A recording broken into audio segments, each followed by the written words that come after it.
Hello everyone, welcome back to our channel. आज मैं आपके लिए लाई हूँ 12th क्लास हिस्ट्री का chapter kings and chronicles the Mughal court के इंपॉर्टेंट टेक्सचुअल क्वेश्चंस। 6 क्वेश्चन मैं ऑलरेडी करवा चुकी हूँ। आज मैं करवाने जा रही हूँ क्वेश्चन नंबर 7। तो अगर आपने हमारा चैनल सब्सक्राइब नहीं किया तो प्लीज़ चैनल को सब्सक्राइब कर लें।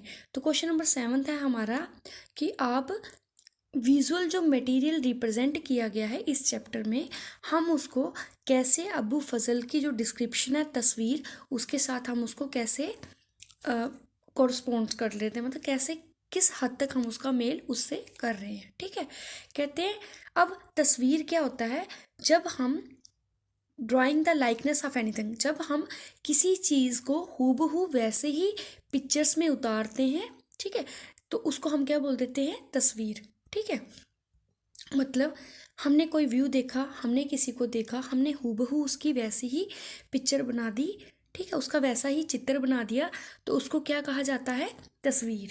ठीक है, अब उस टाइम के जो राजा होते थे, ठीक है, वो इस चीज़ में काफ़ी ज़्यादा इंटरेस्ट को शो करते थे। मतलब उस टाइम के जो राजा थे उनकी रुचि बहुत ज़्यादा थी चित्रकों को बनाने में, किसी चीज़ को चित्र के थ्रू दर्शाने में, ठीक है, तस्वीरें बनाने में। ठीक है, और इस चीज़ को बड़ा ही ज़्यादा उन्होंने प्रोत्साहन भी दिया, क्योंकि वो इस चीज़ को बहुत एक शिक्षा और एक खेल का माध्यम समझते थे, इंटरटेनमेंट का माध्यम समझते थे। ठीक है, इसलिए उन्होंने इस चीज़ पे बड़ा ज़्यादा फोकस किया। ठीक है, कहते हैं कि लार्ज नंबर ऑफ पेंटर्स को रखा जाता था कि वो काम करें। ठीक है, काफ़ी ज़्यादा कलाकारों को वहाँ संरक्षण दिया जाता था कि वो क्या करें, काम करें अपने।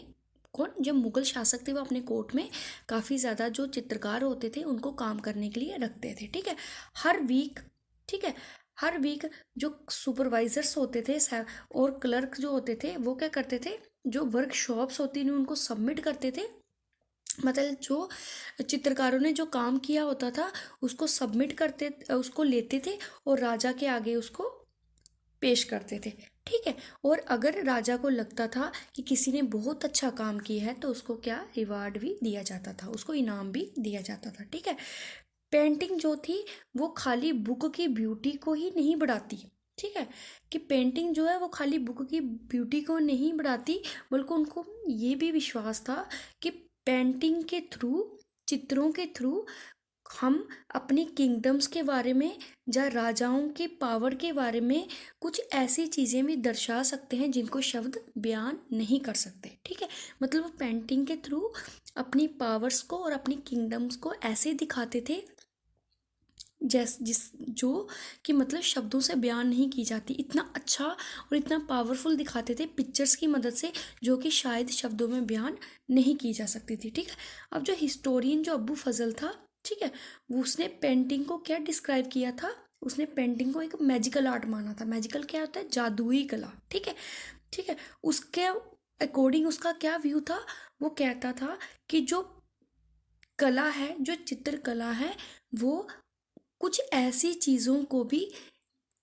जिंदा कर देती है। मतलब तस्वीर में कुछ ऐसी पिक्चर मतलब तस्वीर में कुछ ऐसी तरीके से वो फ्रेम करते थे, ऐसे तरीके से वो पेंटिंग करते थे कि ऐसा लगता था कि मानो अभी ये पेंटिंग बोल पड़ेगी। मतलब इतनी अच्छी तरह से वो हर चीज़ को डिफाइन करते थे कि ऐसा लगता था कि वो चीज़ खुद बोल पड़ेगी, अपना खुद इंट्रोडक्शन देगी, इतने अच्छे से वो पिक्चर्स बनाते थे। ठीक है, इसलिए जो अबू फजल था उन्होंने पेंटिंग को क्या बताया था, एक जादुई कला। Thank you.